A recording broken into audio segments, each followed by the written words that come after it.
Okay. So it is it is time. Whoa, it is time for me to do a little reflection on wow. Whoa. You guys see that? Whoa, look at that cloud. It looks like a mushroom cloud. See that? That's a mushroom cloud right there.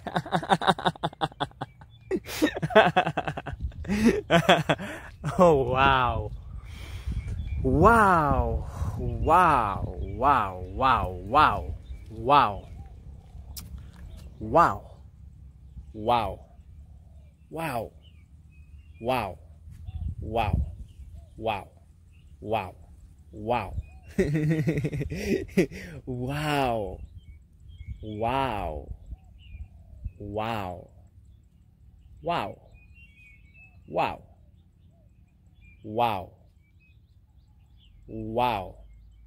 Whoa, there's the mushroom cloud again.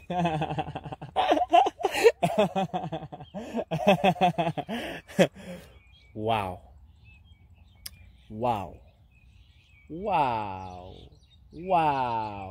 Holy shit. Oh my god. Wow. Wow.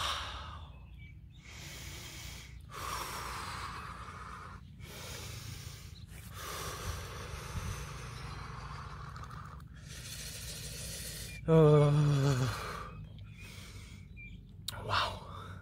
Wow.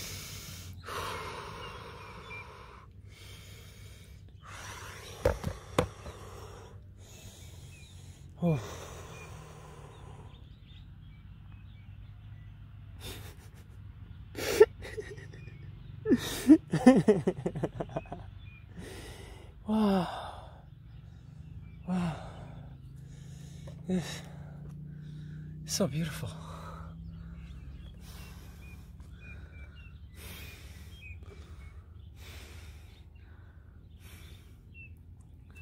Okay. I'm gonna try to squeeze in a few words because I don't think I want to be talking for the rest of the day.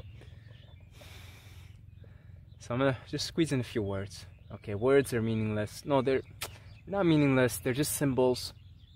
Like we could say, all right, I'm gonna give my permission to speak myself here to speak, to be in the realm of language and thoughts, which really takes me out of the beauty of the moment. The Tao that can be spoken is not the true Tao. And yet here I am speaking, but it's okay because I'll make this video and then I'm gonna go into infinite bliss, into the moment, into that which cannot be spoken. So, words are symbols. I could say this is beautiful, and that's like the menu. That's like picking up the menu. And look, yeah, it's beautiful, right? I'm saying it with words here. It's like, here's the menu, sir. Would you like a plate of this is beautiful? Okay, I'll have a plate of this is beautiful. All right, now you've got to actually experience the food, right? They experience the dish on the menu. And this is, wow. Okay, so in case your genius mind hasn't picked it up yet, I am under the influence of a certain substance right now.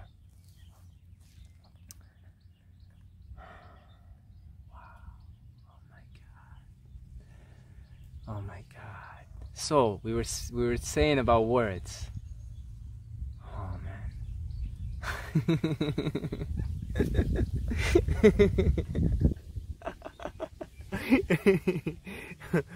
Oh wow. How funny is it that behind me is a mushroom cloud? How funny is that? The mushroom cloud, a cloud that looks like a mushroom. So words are like the menu. The experience is the experience. That's the food. If you're not eating the food, forget about it, baby. What are you doing with the menu, wasting your time? See, at least now, you know why I'm gonna go ahead and speak now? I'm gonna be here with words Because I'm also experiencing the food. So I guess it's okay to talk about the food if you're experiencing the food. But if you're not experiencing the food, stop talking about the food and experience the food first, goddammit. And then you can go back to the menu and say, well, this is my menu. My menu is better than yours. I mean, that's what religion is, really. It's somebody saying, look, my menu is better than your menu. You know, all this religious wars. My menu is better than your menu. Look, my menu is good. Look, it's really good. Look at all the variety of foods that we have. Who cares? Are you delivering the food? Are you eating the food? Are you eating it? That's what matters. Are you eating the food? Because trust me, all the menus have some good shit there. Okay? If you pick up any menu out there, it's got some good shit there. It's like really good. I don't care which menu you pick up. Pick up the Hindu menu. Pick up the Taoist menu. Pick up the Muslim menu. There's always good shit there. Okay? And there's maybe a lot of bad dishes and stuff, but there's at least a few really good ones. Okay, and if you're really eating those, baby, if you're really eating those, like if you pick up the Muslim menu and you go to the Sufi dishes and you eat the Sufi dishes, forget it, baby, forget it. It's done. It's done deal. You're hooked. You're hooked into the energy. You know, you pick up the Tao Te Ching. There's a menu, and it's delicious. It's like, you know, the food's delicious there. The experience is delicious. It's delicious. And I do feel that the only reason why I'm still speaking here and I'm talking is because at least I'm also experiencing. So while I'm talking, I'm not experiencing, but when I'm not talking, I'm experiencing. So it's okay, because when I turn off the video, then I'm gonna be here with the Tao, the wordless Tao, just the isness. So it's okay. I'm gonna keep talking here. So yeah. So that's what all these nutty religious wars are about. It's people saying my menu is better than yours. Most of them they never even ate anything on the menu, or they ate some really bad dishes. They're not good. Got food poisoning. You know, that's what it's all that stuff is. All that nonsense is. Experience the thing. Eat the thing. Eat the thing. Why am I so fond of psychedelics? I'm fond of them because they throw away all the menus. They say, look, there's some good shit, right? And it's universal. It's the universal good shit. Like you eat it and it doesn't matter. It's good, baby. It's good. Like, it's good shit. Okay? It's really good shit. And that's why I'm fond of psychedelics. I'm fond of psychedelics because they have this ability to disregard of all the menus. That's culture. All the menus are culture, essentially. And they say, well, look, all these things, they're promising you something. They're promising you heaven. But the problem is the people who are preaching these menus haven't even ate any of their own food. And if they did, they ate the stuff that gave them food poisoning. You know, all the fundamentalists and stuff, they ate food that was poisoned, essentially. They didn't eat the good shit. But with psychedelics, I mean, get yourself to nature, get yourself in a good setting, right? And you're gonna eat some good shit. It's guaranteed. It's guaranteed. Whoa, and you experience this. And when you experience this energy, that's it. It got you hooked. I'm hooked. I'm hooked. I'm not hooked on psychedelics. I do these things now maybe once a month, just to remember how it is. But because I'm hooked on this thing, this experience, then when I come back from it, I say, what do I gotta do to be with that energy all the time? What do I gotta do to be myself, to be with the light all the time? I just want to be with the light. You really think you spent time meditating because you've heard that the food's good? No. Experience the food first. Now you know how good the food is. You come back, you're gonna be a lot likely to meditate. That's why I spend a lot of time meditating nowadays, you know? I really do. I spend a great deal of time humming, just humming. I'm a hummingbird.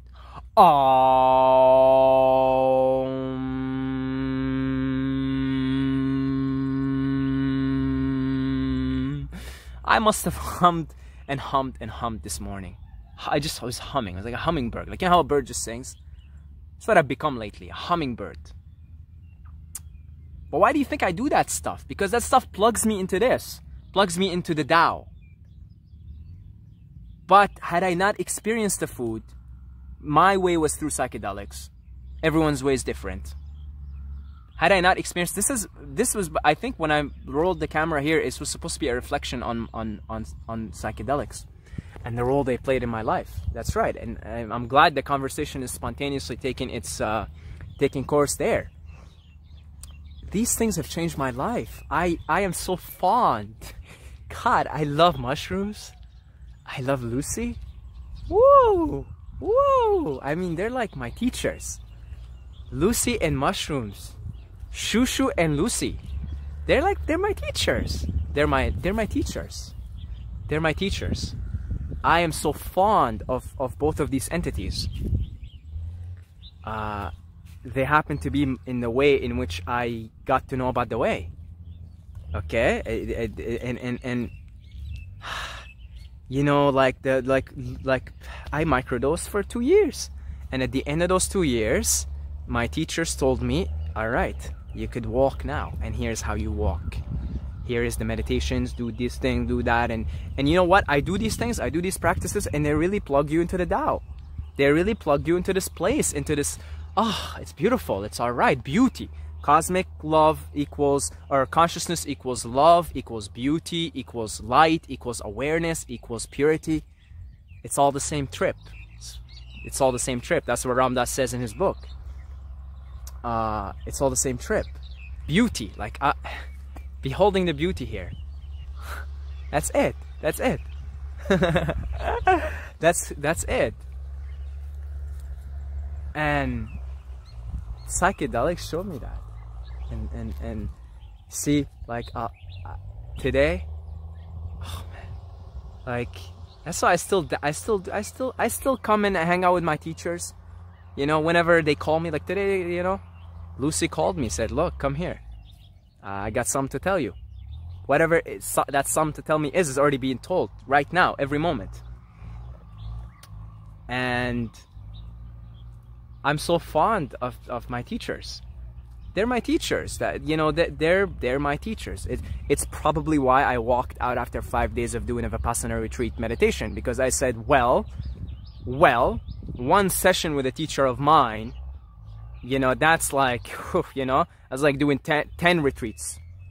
I walked in halfway through because I'm just like, well, I could just be out in nature, experiencing this firsthand, and then all the seeds will be implanted in me to do all the things that I need to do after to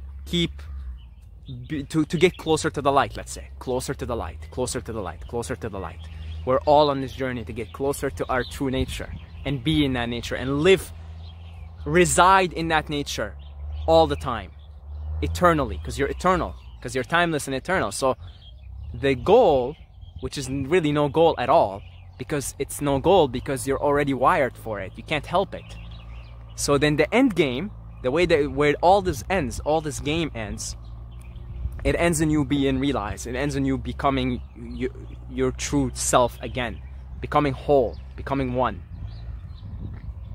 That's the, I mean, I'm just like spoiling, I know, spoiler alerts. That's how your entire journey in the cosmos ends. It ends with a pretty happy ending. The Hindus call it Sat Chit Ananda, absolute knowledge, absolute existence, absolute bliss. So there is happy ending for all of us.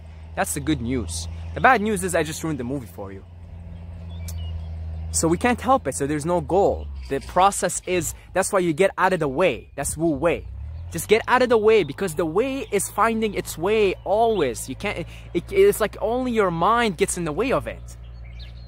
Get out of your own way, you know, get out of the way so that the way can do its ways and find its way, because it's how it's programmed to find its way, and you just get out of the way. Get out of the way. That's just get out of the way. Probably why I hum so much, because I hum enough and I get out of my way, and it's just like whew, cosmic flow, cosmic flow. Whoa.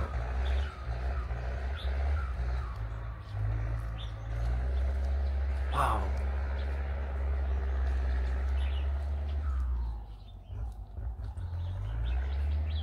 Whoa. Whoa. Whoa. Oh my God, this is wow. This pictures is just not gonna do anything. Pictures and videos, what is that? That's like secondhand. It's like words are like, it's like a level down of the experience, and then the second-hand version would be videos. The third-hand version would be photos, right? Photos. I mean, look at the masses of humanity. We're so addicted to videos and photos. And then words. Words is like, you know, that's like, we're addicted to words. I'm addicted to words, you know? The whole vibration is addicted to words. That's why I have to still speak. That's why even when I take psychedelics, I still speak. Because I have to speak, because that's part of what this being is here to do, is just to speak. And you have to also tune yourself into the vibration and the free, because if I just spend all my time in eternal bliss here with nature, in total communion with nature, I would never say a word. But then that's unfortunate, because some of these words need to be heard by someone else. So you know what I mean? So I have to still speak. I know that I don't have to speak anymore. I know that I could just be in total bliss. I know that I could just come here every day and just meditate for 3 hours, and then I'm so unplugged, and then that's it. I could just be blissful like all day and not say anything. But I can't. I have to also be on the same vibration here. So yes, this vibration is addicted to words. I have to kind of match it a little bit. Because that's what I'm here to do. I'm here to speak. It's part of why I'm here. Well, I'm here to experience, and part of my experience, the script says you're a speaker. And here's your, I mean, we need roles. I mean, we're in a game, we're playing a drama. It's a cosmic drama, right? And we need roles. So I guess I volunteered to be the loud-mouthed asshole. That's, you know, I mean, they called, well, we need a loud-mouthed asshole. Anybody volunteer? And I guess I said, well, you know, here you go. I guess I'll take on that role. A loud-mouthed asshole. That's hello, that's me. And yeah. So it's the balance of that mushroom crowd has really tripped me out.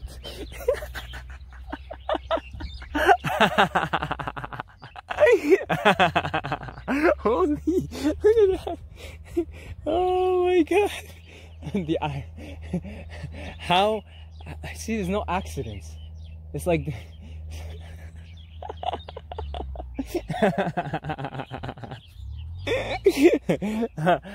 what are the chances of having a mushroom cloud hover over my head on the day that I decide to take some psychedelics and decide to actually, like, for the first time, do a live trip report where I'm like in the middle of it? How funny is that? And it's like there's a big giant mushroom cloud waiting there for you. It's like I feel it blessing me. That cloud is like, I feel the energy going through the crown. I feel it going through the crown chakra, and I feel, oh man, it's just like showering me with blessings right now. Whoa, here, more.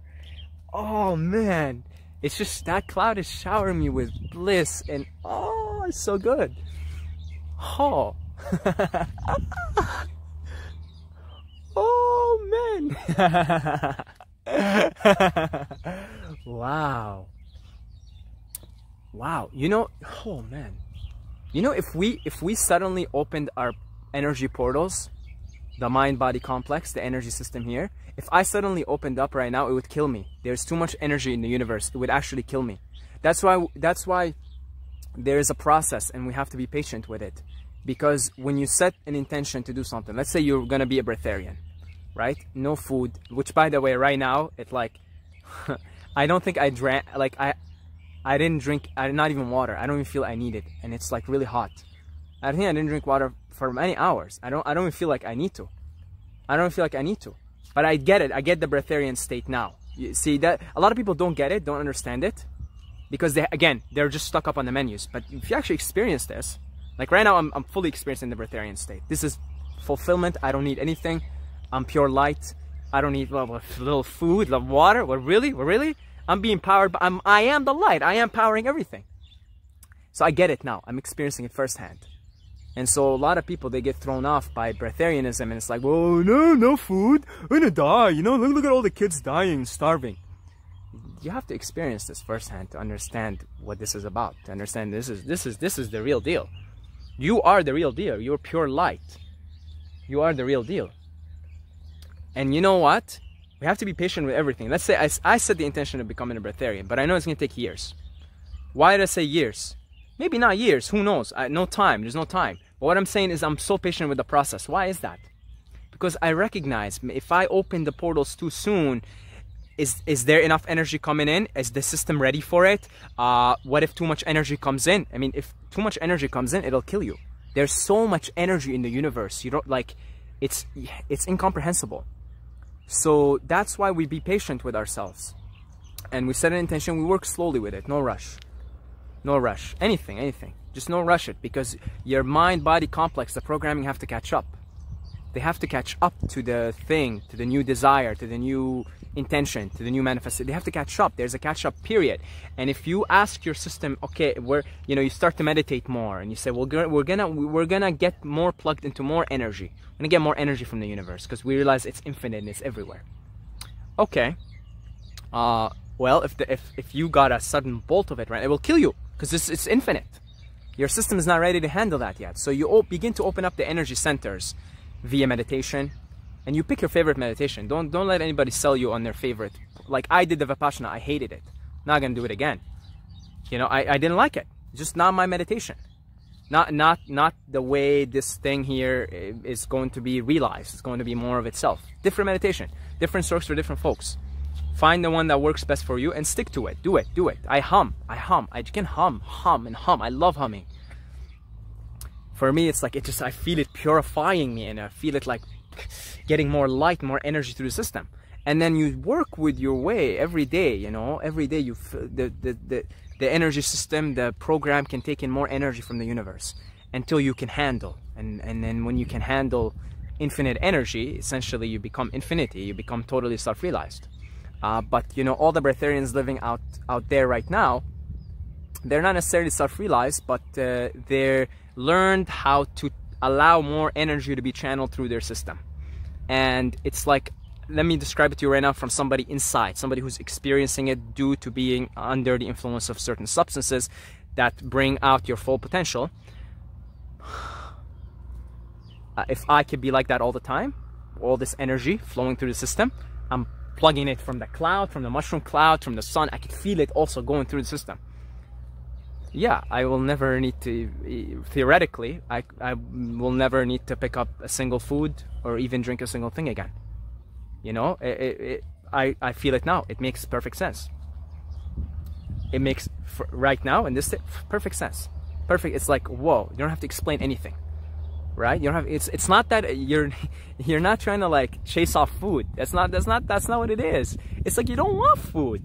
It's almost like a joke. Like, if there's like a banana here right now, I just look at it and be like, I just totally see it as an experience. I would put it in my mouth and I'd be like, maybe I take a couple of bites, be like, wow, that was an interesting experience. I wouldn't look at it as food. I wouldn't look at it as sustenance. In this state that I'm in right now, I would look at it as experience. Oh, wow, nice and sweet. Okay, oh, good. Maybe I'll eat one, and that's about it. Because I understand it's not for sustenance, it's for an experience. So it's not, you see, the state is the state of fulfillment. You're so fulfilled that everything to you is an experience. Eating something is an experience, purely experience. No sustenance from it, no survival programs associated with it, purely experience. Smelling, experience. Hearing, experience. Sight, experience. Everything becomes an experience in that state because you're fulfilled. You're already full. You're not looking for anything. I'm not looking for anything. So the only way, or at this state, I would eat is if somebody comes and offers me food. I would probably like, yeah, let me try it. Let me experience it. But I'm not even, there's no hunger. If I can be like this all the time, yeah, of course I don't need to eat. Of course, like, duh, I'll eat to experience. Like, I'll go out and maybe get a chocolate bar just to experience it, just because I would like to experience it a little bit, you know. But again, it's so the breatharians that are alive at the moment are the ones who are able to allow or have trained their system over many years, many years. I know one breatharian, Jericho Sunfire, he recommends a 15-year transition period. Not far-fetched at all. I think he says 5 years fruits, 5 years juices or something, and he's got like a 15-year transition period. That sounds about right. Actually, I mean, it doesn't have to take that long. It could take longer or shorter depending where everybody is. Like, it's going to be very different. How much energy is already passing through the system? How much, you know, where are you in the journey, right? But you train your system. That's the point. You train it. You train yourself to become, you're an energy worker essentially. Training to allow more energy to come in. And the more energy that can come into the system, the more energy you can capture from the universe, the more you're in touch with your true essence, which is wholeness. And because you're wholeness, so I could grab energy from the sun because I am the sun. I could have the blessings of that mushroom cloud because I am the mushroom cloud. You see? So you become more, it's more about the oneness, right? Hello? He's excited. Come here. Come here. Come here. Hey. Hey. So excited. Hey. You know, one of the best, every time I take mushrooms or LSD, I always come across a dog. And I always form like, I always, oh. Hey. Every time, for every trip report, I will have a dog story there. Like, I will have a certain dog that I remember from that trip. And this is the one for this one. Hey, and he's my neighbor too. It says that he's a she. I knew it's a she. Oh yes, of course. This is not my first encounter with this dog. In fact, we made such a bond. That the dog came all the way to where I live, and she lives right there. But she actually came all the way to my cabin. She hung out there for like a few minutes because it's like, oh man, it's incredible, the bonds, the initial bonds. Like me and this dog, we just bonded right away. You know, right away, and now we're like bonding again. It's amazing. So, where was I? I was somewhere. But it's alright because there's nothing to do and there's nowhere to be, so it's timelessness. You know, another thing, clock fasting. I don't look at the clock. I just look at it Saturdays and Sundays because that's when I have to teach kids. But I don't look at it at the other 5 days. Like, I'm not looking at it today. So that's something psychedelics taught me also. So you have to take the lessons from psychedelics, right? So anyway, we were talking about, yes, I remember. We were talking about the breatharian state. It's just a state of fulfillment because you're fulfilled by energy. Okay, let's move on now. So some of the things psychedelics have taught me is timelessness. This is why I don't look at the clock 5 days a week. I look at it when I have to, which is the 2 days that I work. But I don't, because you have to take the lessons. I mean, these teachers are very clear, by the way. They're very clear. They're very clear right now, even. You know, they're very clear with me. You know, they told me stop microdosing, just do it on your own. You can. They told me you can now. We've taught you enough to walk on your own, which is true. Which is true. I feel it day by day. I feel this energy rising. I feel like I have more energy coming through the system, and so then I just simply answered the call of the teacher when the teacher today told me come here. I got some, but they're very clear about it. Take whatever lesson and begin to apply it. That's why I don't look at the clock 5 days a week. I don't look at the clock. I have stickers all over here, on my phone, on my laptop, everywhere where there's a clock, there's a sticker. Okay, no clocks for me. No clocks for me. And so that alone will start to work you into that timeless quality, more of your eternal timeless quality. So you learn. So I learned. So okay, now yes. So things that I have learned from psychedelics. There's maybe 6 or 7 things I wanted to talk about initially before we went on a 30-minute rant on whatever. So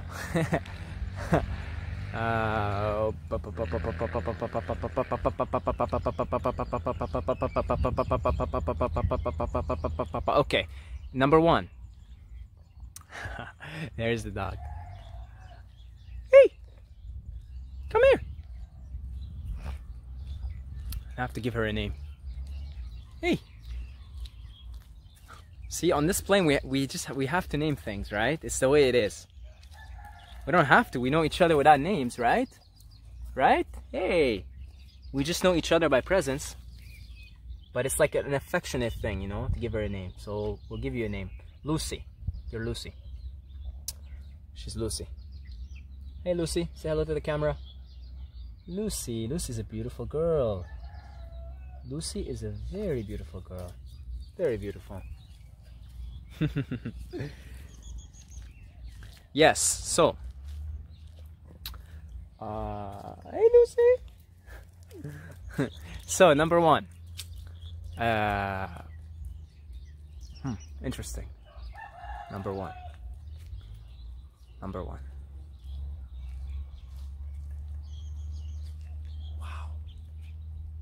Wow, that tree, although it no longer has any leaves, but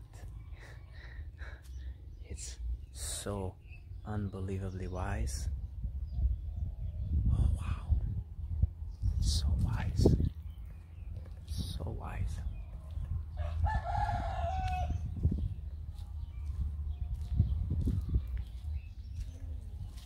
Wow, wisdom.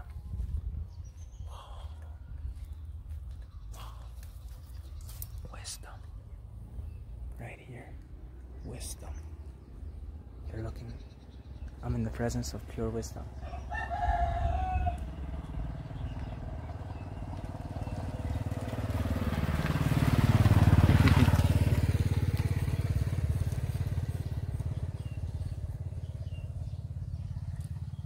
Oh. Alright, I gotta stop this because we're near the here, let me stop and re-record.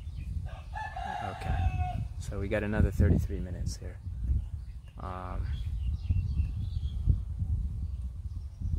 Wow, pure wisdom here. Pure wisdom. Pure wisdom. Wow. Wow. Oh my god. Oh my god, come here. Oh, wow.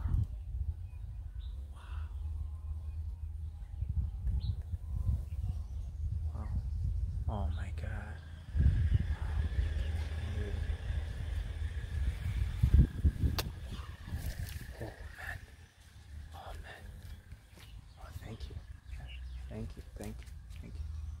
Thank you. Thank you. Oh my god. This is like the elder. This is the elder. See this here? This is the elder of this forest, of this one here. To begin to even try to describe to you how much wisdom there is in this tree. This is the elder. This is the wisest tree here. This is the one everybody looks up to. This is the one everybody comes to when they have quarrels to settle here in this forest, in this particular area that I'm in. You know, because even forests, if you become attuned to their energy, they're just like us with different neighborhoods. They have different neighborhoods too. This is the elder of this neighborhood. Wow. I'm gonna come hang out with you. I mean, I live like literally I'm right there. You can probably see where I live from here. I'm gonna come hang out with you, and just being in the presence of such a magnificent being, this tree. It's like that on its own, just probably hanging out here, just watching my breath, or just being with the tree, just being with the elements, not even focusing on the tree, just sitting beside the tree, doing my thing, maybe even on my cell phone, getting distracted with whatever. Just being in this presence of this tree, the wisdom that I already feel being bestowed upon me. I don't even know how to say it. I don't even know how to say it. Hello. Sawadee. What I love about here in Thailand, I wouldn't say Thailand, I would say in Pai particularly, because it depends where you go. But in Pai, because it's all like farmlands and stuff, and mountains, there is zero paranoia. It's like zero. Like, you know that paranoia you have when you're living, like, I lived in Canada all the time. This paranoia, you walk by someone and there's like anxiety. There's like already tension and anxiety for no reason. You know, it's that paranoia, that overriding paranoia feeling in the culture. Well, in here, specifically in Pai, and definitely in Koh Phangan, also the island that I lived in. Well, there is none of that. Not only is there none of that, but if you're a jolly person like yours truly, you're gonna get a lot of waves. You're gonna get a lot of smiles. It's beautiful. It's beautiful. So I love that here. It's like there's just zero paranoia. There's zero paranoia in the air. Zero tension. Just no tension. Just love this place. Love this place. And that's one of the things I'm really grateful for. You know, I mean, oh boy. To go back. So there's things that psychedelics have taught me that I feel like it would have taken me many more years to learn. But now that I know them, I could sort of take the lessons. And it's like I was saying earlier, it's very important to take the lessons of these molecules, of these compounds, of these substances, okay, and not rely on them. And I definitely, when I was microdosing, I could have easily fell into the relying on. But these teachers, they're your teachers, and they will always remind you that you are it. We're just showing you how it is, and we're showing you how to do it. And here are some tricks, like maybe get fasting, start to do a liquid diet, get on this breatharian thing, do these meditations, try this meditation, try that meditation, okay, and then you get the guidance, and they say, okay, well, now you can walk on your own here. So boom, all right, goodbye, and I'll see you soon, kind of thing, because then you'll see them soon, because you start to reach these levels on your own. So the lessons here, let's lay them down. The first one is all is play. It's all the divine dance. It's all the cosmic lila. It's all, everything's play. Everything. Death and life are the interplay of the divine. That's how the divine plays with itself. It says, look, you're finite now. And then you die and you realize you're not finite, you're infinite. And that's sort of the trick that the consciousness is playing on itself. That's the trick the divine is playing on itself. That's why it's lila. It's all dance. It's like dancing. It's all dance. Like, you know, take the masculine feminine dance. Like, take that dance. And it's like you go, you make love with somebody, you're doing a dance, you're doing the love dance, the nature dance here, right? Because that's how procreation happens. That's, you know, the union of the masculine and the feminine. And then when you get to the union place via the act of lovemaking, which requires a dance, you realize you were it to begin with. You're all of it. So it's one yoga. You know, tantric sex, that's one yoga. That's one particular yoga. And so the divine is dancing with itself in this masculine role and in this feminine role, okay, and is dancing with itself. And so that's one dance. Then there's like, it's all games. It's all games. It's like, it's God playing games with God. It's all games. You know, when the mosquitoes are annoying the shit out of you, what do you think is happening? Just God playing with God, saying, hey, look, ouch, ouch, ouch. It even, like, look at it. It's like a game. You know, you just, got you this time. Got you. You know, it's a game. It's all like a game, and it's all these games going on in nature. You know, you got the masculine feminine game. That's like, it manifests on so many levels. So it can manifest in the dance of love, man woman, right? That's one form of it, man woman. But even like man man or woman woman, you'll see there's a masculine and feminine dance going on there all the time. It's impossible not to, because that's just the way the creation goes. That's the way the dance goes. So let's say man, woman, masculine, feminine, and it's dancing with itself to know itself. And then that's one game. And then the other game would be the mosquito human game. All right, the mosquitoes are annoying the humans. The humans are like, fuck you. All right, here's mosquito nets, here's this, here's that. It's like, they're just playing, because it doesn't matter. Like, as far as God's concerned, death is just a transformation of energy. So I'm just changing my form to something else. So it doesn't matter. You know, to God, it's like, oh, you killed a mosquito. And I'd be like, whoa, whoa. I was like, but to God, it's like, okay, all right, that mosquito's consciousness now goes on. Okay, there's that game. I guess the human won that game now. Okay, and then you get 2 mosquitoes biting you in your neck, and you're like, the mosquitoes won that one round, and the dance keeps going on forever, for eternity, right? For eternity. The mosquito-human game, the male-female game, or the masculine-feminine game, manifested in that way. Oh, we have the dog-human game, for example. That's a game. Dogs and humans, right? We took these wolves, domesticated them, and you know, we sort of have this bond, this relationship with dogs, and we have this game going on now with dogs, and that's why dogs are very attached to us and we're very attached to them. The human dog game, the human dog dance, God dancing with itself. So it's all lila. Everything is the divine dance. Everything is lila. It's all game. Everything is a game. Life and death, dancing with one another.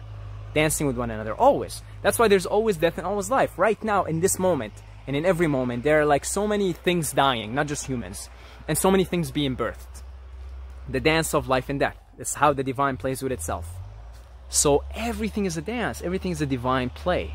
Good and evil. Good and evil, right? We need people that are destroying the planet so that there are people that save the planet. Okay? And we're all assigned different roles. You might feel such a strong urge to spread the message of veganism. That's your call, because that's your role. That's central casting saying, oh, we need a vegan activist. Anybody volunteer? And somebody raised their hand and said, well, I volunteer. All right, go ahead. And then we might need a role of somebody who's, you know, destroying the, setting fires to the Amazon fires. Okay, we need somebody who sets fires to the Amazon. Any volunteers? And I guess somebody raises their hands, depending on their karma, where they're in the game. I guess they're ready. They're in a particular energy form that is going to be more likely to play an evil role in the game. So that thing, it's like, it's not, the raising of hand is just happening. It's not like, oh, I'm raising my hand to volunteer. It's like, it just happens. It's all like a computer system. Where your energy is at the moment of death goes next. So if your energy is really vicious and evil, even though you're still God, your consciousness, but you're just in that, still stuck in that paradigm, you might incarnate as a really vicious lion to fulfill that need for you to be violent. So it's like, that's the raising of the hands, by the way. It just happens simultaneously and spontaneously. It's not like anybody's trying to raise their hands. But we're all taking on different roles according to where our soul is in the game. Because it's like you play the game of time and space. And so, you know, I guess the higher up you're in the game, the more realized, the more you're going to be attuned with the light forces of the universe, I suppose. But that doesn't make you good. You just realize that there is a dance, and that's my part of the dance. You see? Like most of you guys watching this are like on the lighter side of the force, pretty much, right? Like I know I am on the lighter side of the force also. But that's just our roles. Doesn't make us better, doesn't make us worse. We need the others, and we need this to keep going, the dance. We need some people burning the forests. We need some people, you know, disturbing the ecosystem of the planet. We need that. Otherwise, we would not even know our roles here. There would be no game to play. Conflict. We need conflict. Conflict is necessary. Conflict is necessary. Without conflict, there's no game. There's no game. There's no game. Without conflict, there's no game. There's no creation. How beautiful is creation? How beautiful it is to do something good for somebody else. Beautiful, right? That would not have been possible had the idea of bad not been perceived, had there not been bad people out there. So you owe it to the bad people in the world that you're a good doer and that you're doing good things and they're feeling good. Otherwise, you know, you wouldn't know that this is good. It wouldn't feel good to begin with. But you needed the contrast. You needed to be the bad person yourself at some point, and you need the other bad people. You just need bad needs good needs bad. It's the way it is. It's the way it is. The dance goes on forever. It can't not go on forever. Creation goes on forever, and ever and ever and ever and ever, because that's the nature of the infinite, who is basically imagining all of this. And so you can only imagine something that goes on forever, because you are eternity, you're forever, and you need it forever. If you're forever, you need to go on forever, experiencing yourself in different manifestations forever. So creation goes on forever. This goes on forever. Everything goes on forever. And ever and ever and ever. So you see, in that eternity perspective, that really like life and death just become another dance. Just another dance. Just another dance. You know, of death, here's life. Oh, dancing, right? Good and evil, dancing together, right? And you just do your dance. You do your part. What is your dance? Are you supposed to be an evil guy right now? If you're supposed to be an evil guy, you can't help but be an evil guy because that's where your energy is. Okay, so here we have an evil guy, and here we have a good guy. And same thing, if you're a good guy, you can't help but be a good guy.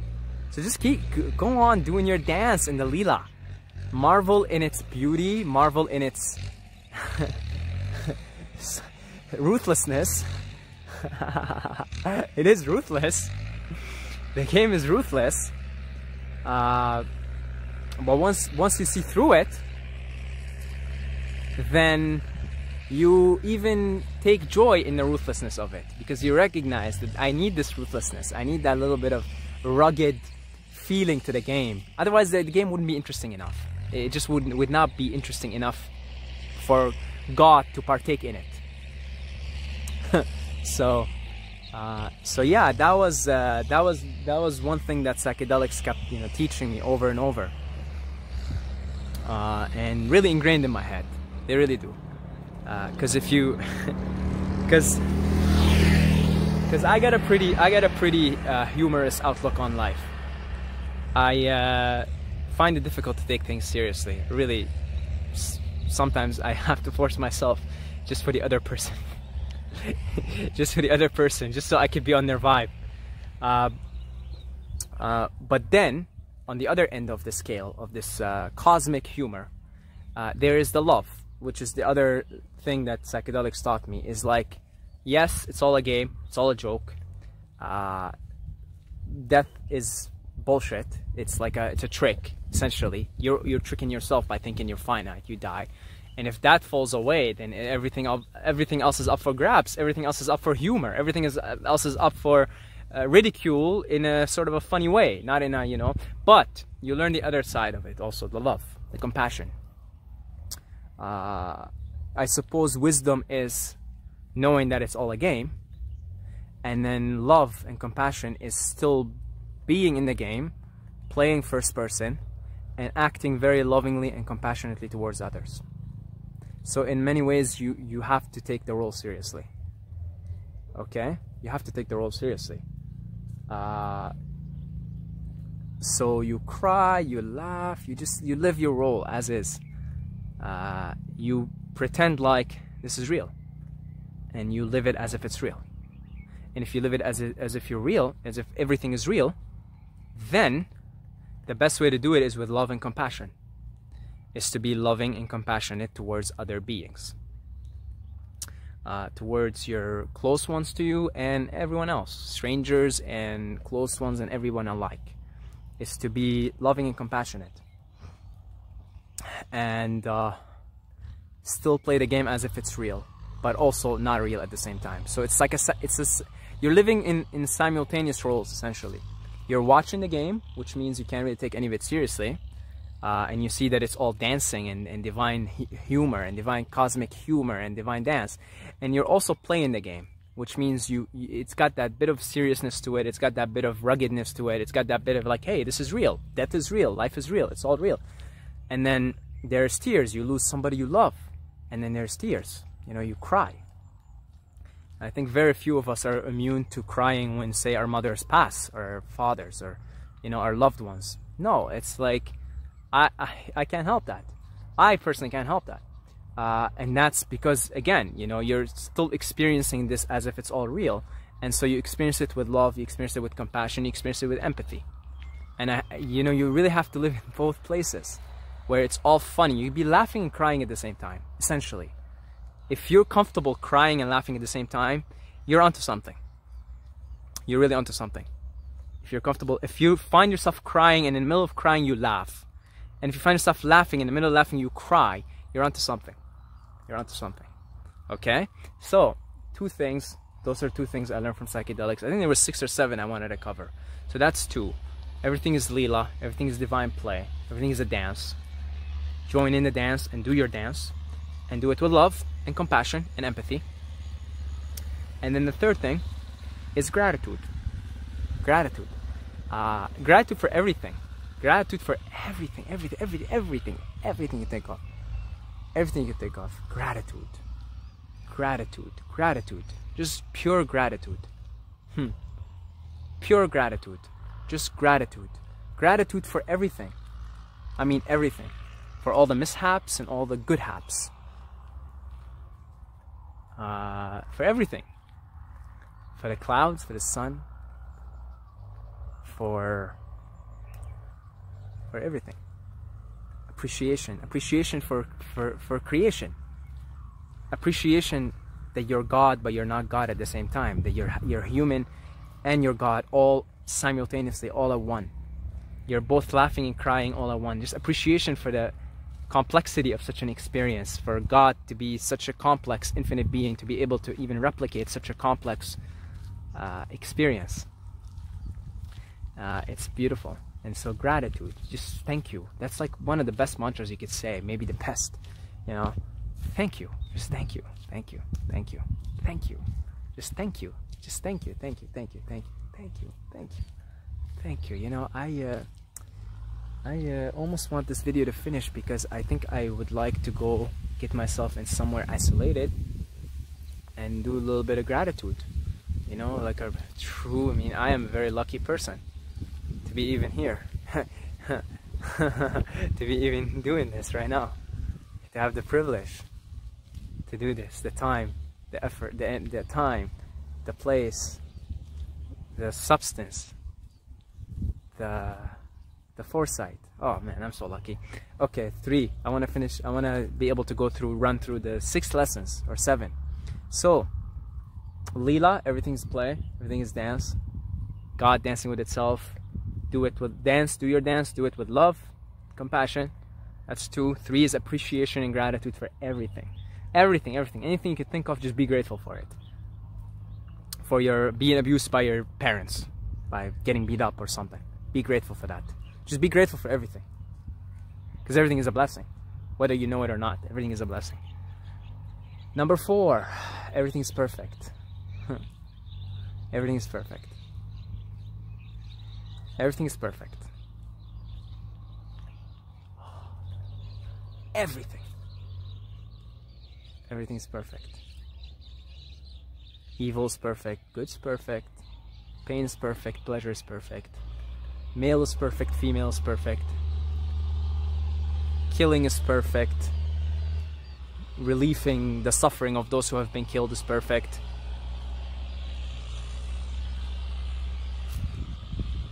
Death is perfect, life is perfect, this butterfly is perfect, I am perfect, Saeed's perfect, you're perfect. It's all perfect. Which brings me to number 5. Because it's related.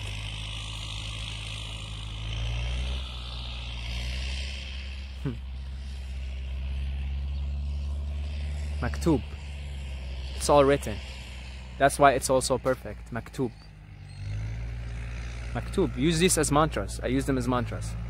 Thank you. Say maktub. Or translate it to your word or something. Watch my video on maktub. Everything is written. You have absolutely no control. Not as the ego, anyway. Not as the person you think you're doing something. Not as the thought. Your life from A to Z. And guys, this is the truth. Whether you want to buy it or not, it doesn't matter. But you go to these places, you know this to be the way. It's all written. From A to Z.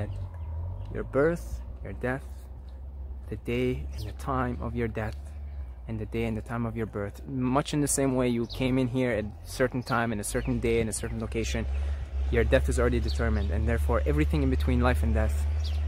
If I'm gonna live to be 180, it's already determined. There's nothing that can stop it, by the way. Nothing that can stop it. If say it's written that I'm gonna live 180. Nothing. I might be in a plane, and a plane crash occurs, and I might be the only survivor there. Okay, if that's what's written in my plot, that I'm going to live up to 180, then nothing that can stop it. And if it's written that I'm going to die tomorrow, I could try to go and buy all kinds of insurances and get new brakes on my bike and really like do all the things, and that somehow death would still come and claim me. It's all written. And so everything, maktub, everything, every experience you've ever had, every experience you're ever going to have, it's written like a movie, like a book that's been finished, that's been published, like a movie that's already been out into the theaters. That's it. It's finished. It's completely finished. It's done. It's through. You're watching the movie. And so maktub, that's maktub. Everything's written. And every time I come into the psychedelic state, it's so obvious. I don't even have to talk. Like it's like so obvious to me that everything is just rules and laws, and it's just laws manifesting, and that I'm just a byproduct of everything that happened to me in the past. Therefore, everything that happens to me in the future is based on everything that happened in the past. But hold on, the cause and effect. The cause is the determining of the effect. If I am the effect of God, then the cause already happened, and everything is already written. Like it's so obvious. It's so obvious from this plane of consciousness. It's so obvious. It's like not even an argument. It's not even an argument that everything is determined. And so who was your friend when you were 5 has already been determined. Who is your friend now is already determined. Who's going to be your friend in 5 years is already determined. Who you'll marry is determined. Who you'll become life partners with is determined. Will you even have one? It's already determined. Maybe your path is the lone path. That's determined. It's all determined. It's all determined. And that's the kind of faith and confidence you begin to have in the Force. Because you start to know and understand and know this to be true. You don't have to even think about it anymore because you just know it. You know? You just say the word maktub and boom, you know. And that gives you such faith in the universe. That gives you such faith and such trust. You know, it's the kind of trust and faith that makes me go in the middle of the wilderness and at 2 a.m. and not feel any sense of insecurity or any sense of I'm scared. I don't. I legitimately don't. And I have videos also. I'm like in the middle of the woods at night, very comfortable. Why? Because I know that if something's gonna happen to me, I cannot possibly stop it. And if something isn't going to happen to me, or I'm gonna make it through, or this or whatever, I can't do it. It's done. It's like what am I? I'm not gonna escape my fate. That's acceptance of faith results in having trust in the Force, having faith. That's what faith is. That's what trust is. So much so that you just act on your instincts and act on whatever the Tao is flowing through you in the moment. Like if I have the urge to go at 2 a.m. and go in the woods, you know, and I just do it because I know that, hey, maybe God wants to kill me right now. Maybe that's my time, and maybe I needed to be there, and something might happen for me, and so it's perfect. So then I go there as a man surrendered to his fate, you know, and so there's no fear there because I know that I'm supposed to be here for whatever reason. Maybe it's not. Maybe because I'm there to receive a certain message, you know, which often is the case. It's to just receive a certain message. There's a certain message that wants to be uploaded into the system, and this is the perfect time and place for it to be sort of really strongly, you know, integrated into the system. Probably why, you know, all these prophets would go into the deserts and caves and stuff, and sort of receive these things. So I go in there as just like surrender to fate. Whatever's supposed to happen, I'm supposed to be here right now because that's where the Tao's taking me. So the maktub thing, again, I keep learning that over and over in a psychedelic state. It's a surrender. It's all written, right? And that ties in with everything's perfect, because everything's perfect. It's all maktub. It's all written. It's all determined.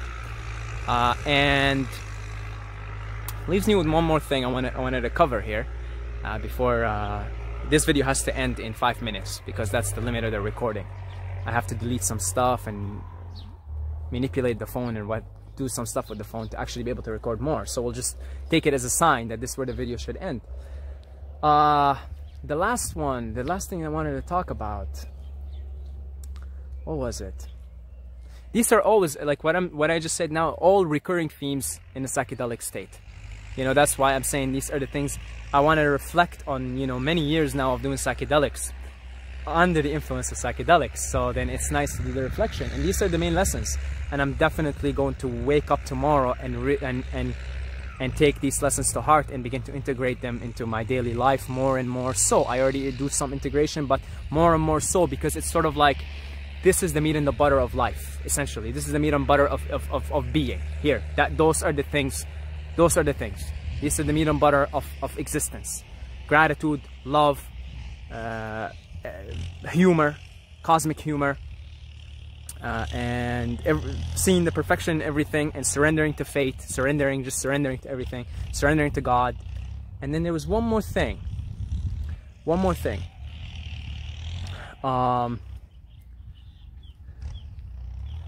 And this one is a little bit, it can be a little bit saddening, but nothing matters. No thing matters, because change is the only constant in life. Nothing matters. Nothing is matter to begin with. So nothing matters. Nothing matters. So let go. That's the message. Let go. Nothing matters. Love fully in the moment, and always let go. Always let go. And I'll finish off with a story. Happened to me on 5 grams of mushrooms. I was with a friend of mine, and it was February in Canada. Very, very cold, very beautiful day. And I picked up this ice thing. Beautiful, beautiful ice crystals. Have you ever seen those? Oh. And like me and my friend, like 2 idiots, just looking at it like this. What are you gonna say? There's no words at that point. Just right? And then I say, I look at my friend and say, how beautiful. And you know, we're just looking at it, and I say, I'm gonna take this home with me. Because it's so beautiful. I wanted to capture the beauty. I wanted to attach to the beauty.